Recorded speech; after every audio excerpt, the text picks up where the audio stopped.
अगर आज आपके घर में किसी अपने की मृत्यु हो जाए तो सबसे पहले लोग कहेंगे, आज चूल्हा मत जलाना। लेकिन क्या आपने कभी रुककर सोचा है, आखिर क्यों? क्या सचमुच मृत आत्मा घर में होती है, या फिर यह परंपरा किसी ऐसे आध्यात्मिक रहस्य की ओर संकेत करती है जिसे हम सदियों से समझ ही नहीं पाए? अष्टावक्र कहते हैं, जिसे तुम मृत्यु समझते हो वह केवल शरीर का अंत है, आत्मा का नहीं। लेकिन एक शिष्य ने जब यही प्रश्न अष्टावक्र से पूछा तो उनके उत्तर ने न केवल मृत्यु का रहस्य खोल दिया, बल्कि यह भी बता दिया कि मृत्यु के बाद चूल्हा जलाना वर्जित क्यों माना गया। यदि आप इस कथा को अंत तक सुनेंगे तो संभव है आज के बाद जीवन, मृत्यु और अपने घर की हर परंपरा को देखने का आपका दृष्टिकोण हमेशा के लिए बदल जाए। रात का तीसरा पहर था। चारों ओर गहरा सन्नाटा फैला हुआ था। हवा इतनी शांत थी कि वृक्षों की पत्तियां भी जैसे किसी अदृश्य घटना की प्रतीक्षा कर रही थीं। दूर कहीं एक दीपक टिमटिमा रहा था, मानो अंधकार से संघर्ष करने का अंतिम प्रयास कर रहा हो। उसी समय एक युवा साधक, जिसका नाम आर्यमित्र था, तेज कदमों से महर्षि अष्टावक्र के आश्रम की ओर बढ़ रहा था। उसके चेहरे पर भय नहीं था, लेकिन भीतर एक ऐसा प्रश्न जल रहा था जिसने कई दिनों से उसकी नींद छीन ली थी। कुछ ही दिन पहले उसके पिता का देहांत हुआ था। घर में शोक का वातावरण था। सभी रिश्तेदार आए, अंतिम संस्कार हुआ। फिर किसी ने कहा, 13 दिन तक चूल्हा नहीं जलेगा। आर्यमित्र ने पूछा, क्यों? लेकिन किसी के पास उत्तर नहीं था। किसी ने कहा, ऐसी परंपरा है। दूसरे ने कहा, मृत आत्मा घर में रहती है। तीसरे ने कहा, यदि चूल्हा जलाया तो अशुभ होगा। हर व्यक्ति ने उत्तर दिया, पर किसी ने सत्य नहीं बताया। आर्यमित्र का मन संतुष्ट नहीं हुआ। वह सोचने लगा, यदि आत्मा शरीर नहीं है तो फिर चूल्हे का उससे क्या संबंध? यदि आत्मा अमर है तो उसे भोजन की अग्नि से क्या लेना देना? और यदि यह केवल परंपरा है तो फिर इसे इतना महत्व क्यों दिया गया? इन प्रश्नों ने उसे बेचैन कर दिया। अंततः उसने निश्चय किया, जिसने आत्मा को जाना है वही मृत्यु का रहस्य बता सकता है। और वह चल पड़ा महर्षि अष्टावक्र के आश्रम की ओर। सूर्योदय होने ही वाला था। आश्रम में गहरी शांति थी। पक्षियों का मधुर स्वर वातावरण को पवित्र बना रहा था। महर्षि अष्टावक्र एक विशाल वटवृक्ष के नीचे ध्यान मग्न बैठे थे। आर्यमित्र ने उनके चरणों में प्रणाम किया। अष्टावक्र ने आंखें खोली। उनकी दृष्टि इतनी शांत थी कि जैसे वे मनुष्य को नहीं, उसके भीतर बैठे साक्षी को देख रहे हों। उन्होंने मुस्कुराकर पूछा, वत्स, तुम्हारे प्रश्न तुम्हारे चेहरे पर लिखे हुए हैं। आर्यमित्र की आंखें भर आईं। गुरुदेव, मेरे पिता का देहांत हो गया। घर में सभी ने कहा कि मृत्यु के बाद चूल्हा नहीं जलाना चाहिए। मैंने कारण पूछा, पर किसी के पास उत्तर नहीं था। क्या सचमुच मृत आत्मा घर में रहती है? क्या चूल्हा जलाने से उसे कष्ट होता है, या इसके पीछे कोई और सत्य छिपा है? महर्षि अष्टावक्र कुछ क्षण मौन रहे। फिर उन्होंने पूछा, तुम्हारे पिता कौन थे? आर्यमित्र ने तुरंत कहा, वे मेरे पिता थे, गुरुदेव। अष्टावक्र ने फिर पूछा, जो चिता पर जल गया, क्या वही तुम्हारे पिता थे? आर्यमित्र चुप हो गया। अष्टावक्र बोले, यदि वही तुम्हारे पिता थे तो अब उनसे प्रेम क्यों नहीं करते? उनके शरीर को घर क्यों नहीं लाए? उसे अग्नि को क्यों सौंप दिया? आर्यमित्र के पास कोई उत्तर नहीं था। महर्षि ने कहा, और यदि वह शरीर तुम्हारे पिता नहीं था तो फिर तुम्हारे पिता कहाँ गए? यह प्रश्न बिजली की तरह उसके भीतर उतर गया। उसने कभी इस दृष्टि से सोचा ही नहीं था। वत्स, मनुष्य मृत्यु को देखता है, पर मृत्यु के सत्य को नहीं देखता। वह शरीर के जाने पर रोता है, पर जिसने शरीर को देखा था उसे कभी खोजता ही नहीं। उन्होंने भूमि पर पड़ी एक सूखी पत्ती उठाई। देखो, यह पत्ती वृक्ष से अलग हो गई। क्या वृक्ष मर गया? नहीं गुरुदेव, ठीक वैसे ही शरीर गिरता है, आत्मा नहीं। आत्मा न जन्म लेती है न मरती है। जो आता जाता है वह शरीर है, जो सदा है वही तुम हो। आर्यमित्र ध्यान से सुन रहा था। फिर उसने पूछा, यदि आत्मा अमर है तो मृत्यु के बाद शोक क्यों, और चूल्हा क्यों नहीं जलाते? अष्टावक्र मुस्कुराए। तुम बहुत जल्दी अंतिम उत्तर चाहते हो। पहले यह समझो कि मृत्यु होती किसकी है। जब तक यह नहीं समझोगे तब तक चूल्हे का रहस्य भी नहीं समझ पाओगे। उन्होंने सामने बहती नदी की ओर संकेत किया। क्या तुम उस नदी को देख रहे हो? हाँ गुरुदेव, उसका जल हर क्षण बदल रहा है, फिर भी तुम उसे उसी नाम से पुकारते हो। शरीर भी ऐसा ही है, हर क्षण बदलता रहता है, फिर भी मनुष्य कहता है मैं यही हूं। यही सबसे बड़ा भ्रम है। कुछ क्षण मौन छाया रहा, फिर महर्षि ने गंभीर स्वर में कहा, सुनो आर्यमित्र, मृत्यु के बाद चूल्हा न जलाने का वास्तविक रहस्य आत्मा से कम और जीवित लोगों के मन से अधिक जुड़ा है।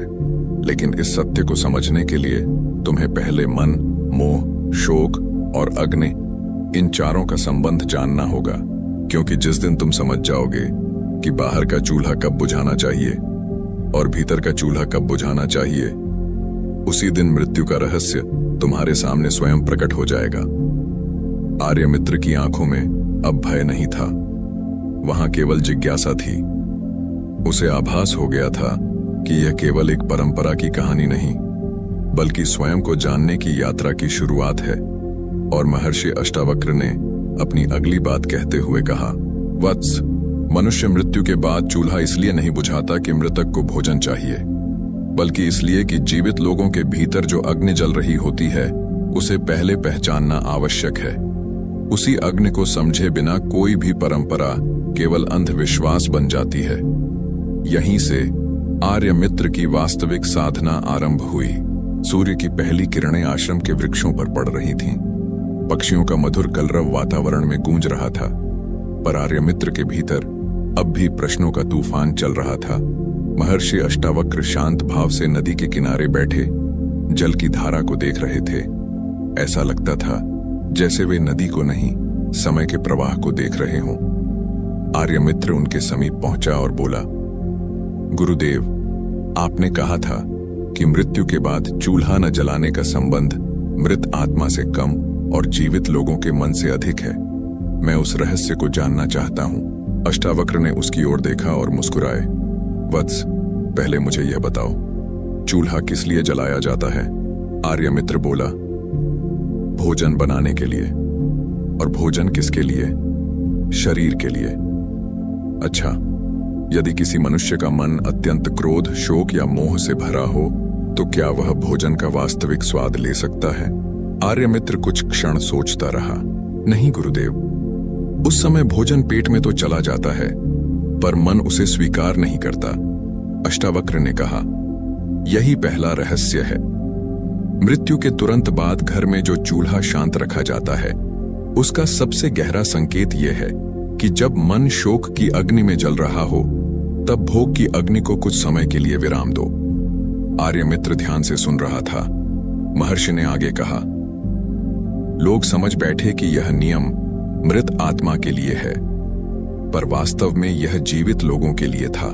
जब कोई अपना शरीर छोड़ता है, तब परिवार के भीतर केवल एक व्यक्ति नहीं जाता, उसके साथ अनेक स्मृतियां, अनेक अपेक्षाएं और अनेक अधूरे संबंध भी हिल जाते हैं। ऐसे समय मनुष्य को रुकना चाहिए, उसे अपने भीतर उठ रही अग्नि को देखना चाहिए।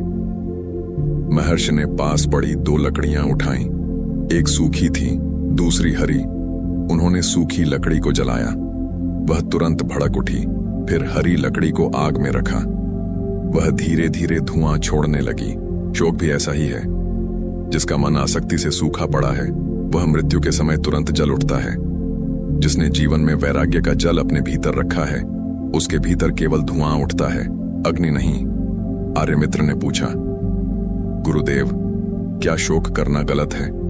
अष्टावक्र ने गंभीर स्वर में कहा, नहीं, शोक स्वाभाविक है, लेकिन शोक में स्वयं को खो देना अज्ञान है। आंसू बहना पाप नहीं, पर आंसुओं में आत्मा को भूल जाना सबसे बड़ा दुख है। इतने में आश्रम में एक वृद्धा आई, उसकी आंखें लाल थीं। वह रोते हुए बोली, गुरुदेव, मेरा इकलौता पुत्र कल चला गया, मैं जीना नहीं चाहती। महर्षि ने उसे बैठने का संकेत दिया।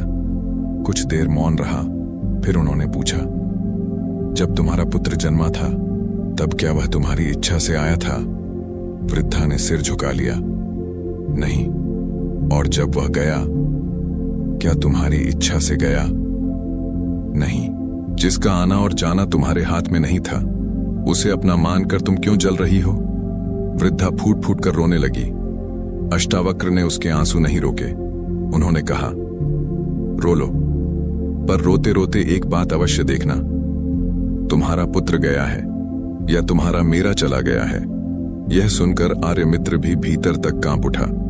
उसे पहली बार समझ आया कि मृत्यु का सबसे बड़ा दुख किसी व्यक्ति के जाने का नहीं, बल्कि मेरा टूटने का होता है।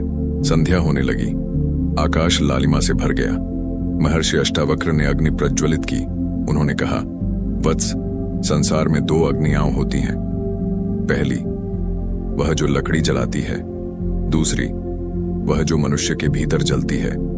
पहली अग्नि भोजन पकाती है, दूसरी अग्नि अहंकार, मोह, भय और लोभ को पकाती रहती है। जब किसी घर में मृत्यु होती है, तब बाहर का चूल्हा कुछ समय के लिए इसलिए शांत किया गया कि लोग भीतर की अग्नि को देख सकें। लेकिन समय के साथ लोग प्रतीक को पकड़ बैठे और उसके पीछे का ज्ञान खो गया।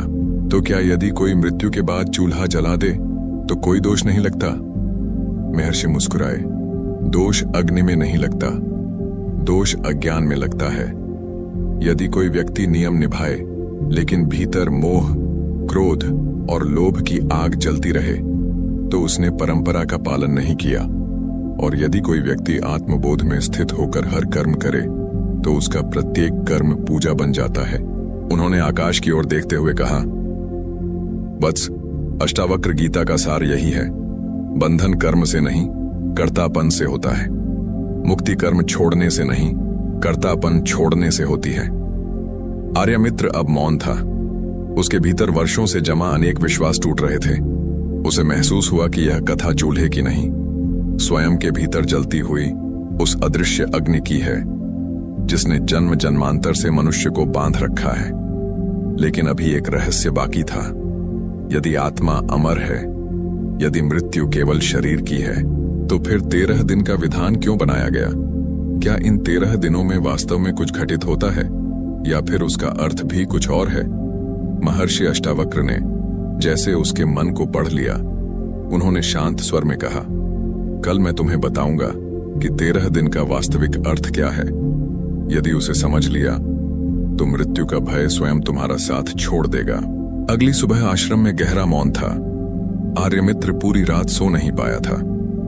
महर्षि अष्टावक्र के शब्द बार बार उसके भीतर गूंज रहे थे। 13 दिन का रहस्य समझ लोगे तो मृत्यु का भय स्वयं समाप्त हो जाएगा।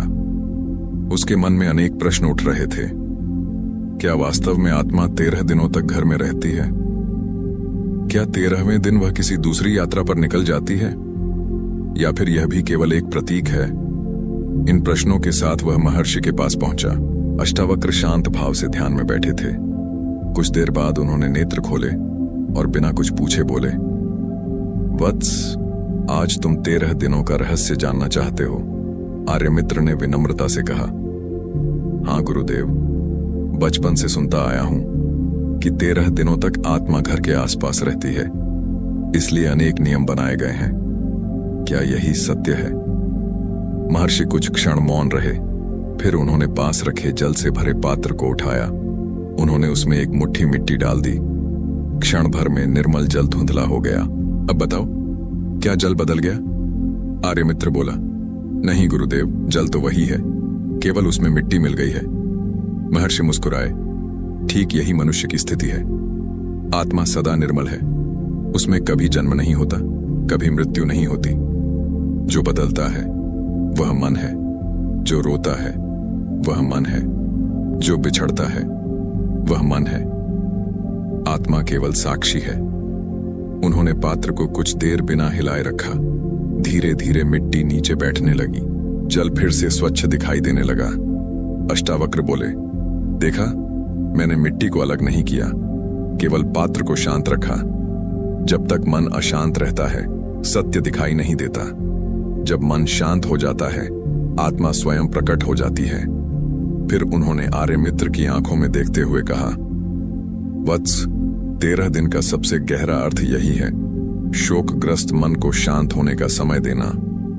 समय के साथ इस प्रतीक को लोगों ने बाहरी नियम बना दिया, पर इसका मूल उद्देश्य भीतर की अशांति को बैठने देना था। आर्यमित्र ने पूछा, तो क्या 13 दिन कोई निश्चित आध्यात्मिक नियम नहीं है? अष्टावक्र बोले, समय और समाज के अनुसार अनेक परंपराएं बनी, उनका अपना सामाजिक और सांस्कृतिक महत्व हो सकता है, लेकिन आत्मा किसी तिथि, किसी दिन या किसी संख्या की मोहताज नहीं है। जो स्वयं काल से परे है उसे 13 दिन कैसे बांध सकते हैं? आर्यमित्र स्तब्ध रह गया। उसने पहली बार किसी आर्षि से यह उत्तर सुना था। मनुष्य ने प्रतीकों को सत्य समझ लिया और सत्य को भुला दिया। यदि कोई 13 दिन तक सभी नियम निभाए लेकिन भीतर लोभ, क्रोध और अहंकार जीवित रहे तो उसके 13 दिन व्यर्थ हैं। और यदि कोई एक क्षण में जान ले कि मैं शरीर नहीं, शुद्ध चैतन्य हूं, तो उसके लिए हर दिन मुक्ति का दिन है। इतने में आश्रम में एक युवक दौड़ता हुआ आया। वह रो रहा था। उसने कहा, गुरुदेव, मेरे पिता के देहांत को 7 दिन हुए हैं। कल रात मैंने उन्हें सपने में देखा। क्या उनकी आत्मा अभी भी मेरे घर में है? महर्षि ने शांत स्वर में पूछा, सपने में तुमने अपने पिता को देखा या अपने मन में बसे पिता को? युवक मौन हो गया। अष्टावक्र बोले, जिसे तुम बाहर खोज रहे हो वह भीतर स्मृति बनकर बैठा है।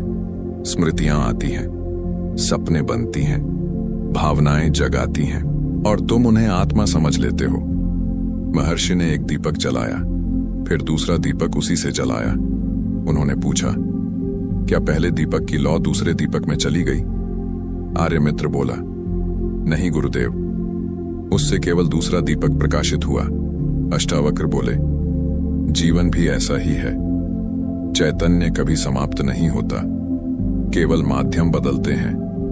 जिसे तुम मृत्यु कहते हो वह केवल एक दीपक का बुझना है, प्रकाश का अंत नहीं। संध्या हो चुकी थी। आकाश में असंख्य तारे चमक रहे थे। आर्यमित्र अब पहले जैसा नहीं रहा था। उसके भीतर शोक धीरे धीरे समझ में बदल रहा था, लेकिन एक प्रश्न अब भी बाकी था। उसने धीरे से पूछा, गुरुदेव, यदि आत्मा अमर है, यदि वह न जन्म लेती है और न मरती है, तो फिर अंतिम संस्कार में अग्नि क्यों दी जाती है? शरीर को जलाना क्यों आवश्यक माना गया? महर्षि अष्टावक्र ने अपनी आंखें बंद कर लीं। कुछ क्षण बाद उन्होंने कहा, वत्स, अग्नि शरीर को नहीं जलाती, वह जीवित लोगों के भ्रम को जलाने का प्रतीक है। लेकिन इस रहस्य को समझने के लिए तुम्हें अग्नि का वास्तविक अर्थ जानना होगा। कल मैं तुम्हें बताऊंगा कि चिता की अग्नि वास्तव में किसे जलाती है। यह कहते ही आश्रम फिर से मौन में डूब गया और आर्यमित्र को लगा उसकी यात्रा अभी शुरू ही हुई है। आकाश बादलों से ढका हुआ था। हल्की ठंडी हवा बह रही थी। आश्रम के चारों ओर एक ऐसा मौन फैला था मानो स्वयं प्रकृति भी किसी गहन सत्य को सुनने के लिए ठहर गई हो। आर्यमित्र महर्षि अष्टावक्र के पास पहुंचा। उसकी आंखों में अब भय नहीं था, केवल सत्य को जानने की तीव्र प्यास थी। उसने विनम्रता से कहा, गुरुदेव, कल आपने कहा था कि चिता की अग्नि शरीर को नहीं, भ्रम को जलाने का प्रतीक है। क्या सचमुच ऐसा ही है? महर्षि ने मुस्कुराकर सामने खड़े एक विशाल वटवृक्ष की ओर संकेत किया। वत्स, इस वृक्ष की छाया में कितने लोग बैठते हैं? असंख्य गुरुदेव। और यदि एक दिन यह वृक्ष सूख जाए तो क्या आकाश छोटा हो जाएगा? नहीं। क्या पृथ्वी समाप्त हो जाएगी? नहीं। क्या सूर्य उगना बंद कर देगा? नहीं गुरुदेव। अष्टावक्र बोले, ठीक वैसे ही एक शरीर के समाप्त हो जाने से अस्तित्व में कुछ भी कम नहीं होता, केवल एक रूप बदलता है। कुछ देर बाद महर्षि आर्यमित्र को आश्रम से बाहर ले गए। दोनों एक श्मशान के समीप पहुंचे। वहां एक चिता जल रही थी। परिवार के लोग रो रहे थे। कुछ लोग मंत्र पढ़ रहे थे, कुछ मौन खड़े थे। आर्यमित्र का हृदय भारी हो गया। उसे अपने पिता की अंतिम यात्रा याद आ गई। महर्षि ने पूछा, तुम्हें क्या दिखाई दे रहा है? आर्यमित्र बोला, एक शरीर अग्नि में जल रहा है। अष्टावक्र ने शांत स्वर में कहा, यही तुम्हारी पहली भूल है। अग्नि केवल पंच महाभूतों को उनके मूल में लौटा रही है। जो पृथ्वी से बना था वह पृथ्वी में लौट रहा है। जो जल से बना था वह जल में, जो अग्नि से बना था वह अग्नि में, जो वायु से बना था वह वायु में, और जो आकाश से जुड़ा था वह आकाश में विलीन हो रहा है। फिर बताओ, मर कौन रहा है? आर्यमित्र मौन हो गया। वत्स, मनुष्य चिता पर शरीर को जलते हुए देखता है, लेकिन उसी समय उसका अपना अहंकार भी जलने का अवसर मांगता है। दुर्भाग्य यह है कि लोग केवल शरीर को जलाकर लौट आते हैं, अपने भीतर के अहंकार, लोभ, क्रोध और मेरा को जीवित ही ले आते हैं। इसी कारण उन्हें फिर एक दिन किसी दूसरी चिता तक आना पड़ता है। इतने में श्मशान के एक कोने में एक वृद्ध सन्यासी बैठे दिखाई दिए। उनके चेहरे पर अद्भुत शांति थी। इतने में श्मशान के एक कोने में एक वृद्ध सन्यासी बैठे दिखाई दिए। उनके चेहरे पर अद्भुत शांति थी। वे किसी मृत व्यक्ति के लिए नहीं रो रहे थे, वे केवल जलती हुई अग्नि को देख रहे थे। आर्यमित्र ने आश्चर्य से पूछा, गुरुदेव, ये दुखी क्यों नहीं है? अष्टावक्र बोले, क्योंकि इन्होंने मृत्यु को देखा नहीं, समझा है। जिसने मृत्यु को समझ लिया, उसके लिए हर चिता एक गुरु बन जाती है। महर्षि ने आर्यमित्र से कहा, आओ अपनी आंखें बंद करो। आर्यमित्र ने आंखें बंद कर लीं। अष्टावक्र बोले, कल्पना करो, आज इस चिता पर तुम्हारा शरीर पड़ा है, लोग रो रहे हैं, तुम्हारा नाम लिया जा रहा है, तुम्हारे अपने लौट रहे हैं। कुछ दिनों बाद तुम्हारा कमरा किसी और का हो जाएगा, तुम्हारे वस्त्र बांट दिए जाएंगे, तुम्हारी तस्वीर पर माला चढ़ जाएगी और धीरे धीरे लोग अपने जीवन में व्यस्त हो जाएंगे। अब बताओ, जिसे तुम जीवन भर मेरा कहते रहे, उसमें वास्तव में तुम्हारा था क्या? आर्यमित्र की आंखों से आंसू बहने लगे। उसने पहली बार अपने जीवन को बाहर से देखा। उसे लगा वह जिन वस्तुओं, संबंधों और पहचान पर गर्व करता था, वे सब समय के साथ छूट जाने वाले थे। महर्षि ने उसके कंधे पर हाथ रखा। रो मत, यह दुख नहीं, जागरण का आरंभ है। जिस दिन मनुष्य अपने जीते जी यह देख ले कि एक दिन सब छूट जाएगा, उसी दिन उसका जीवन पहली बार सचमुच शुरू होता है। कुछ देर बाद दोनों आश्रम लौट आए। रास्ते में आर्यमित्र ने पूछा, गुरुदेव, यदि यही सत्य है तो लोग मृत्यु से इतना डरते क्यों हैं? महर्षि मुस्कुराए। मनुष्य मृत्यु से नहीं डरता, वह उस झूठी पहचान के समाप्त होने से डरता है जिसे उसने मैं समझ लिया है। शरीर कहता है मैं हूं, मन कहता है मैं हूं, अहंकार कहता है मैं हूं, लेकिन अष्टावक्र कहते हैं इनमें से कोई भी मैं नहीं है। जो इन सब का साक्षी है वही तुम्हारा वास्तविक स्वरूप है। रात हो चुकी थी, आकाश में पूर्णिमा का चांद चमक रहा था। आर्यमित्र अब पहले जैसा नहीं रहा। उसका शोक धीरे धीरे आत्मचिंतन में बदल रहा था। लेकिन तभी उसके मन में एक अंतिम और सबसे गहरा प्रश्न उठा, गुरुदेव, यदि मृत्यु केवल परिवर्तन है, यदि आत्मा न जन्म लेती है और न मरती है, तो फिर मनुष्य को किसी अपने की मृत्यु पर इतना गहरा दुख क्यों होता है?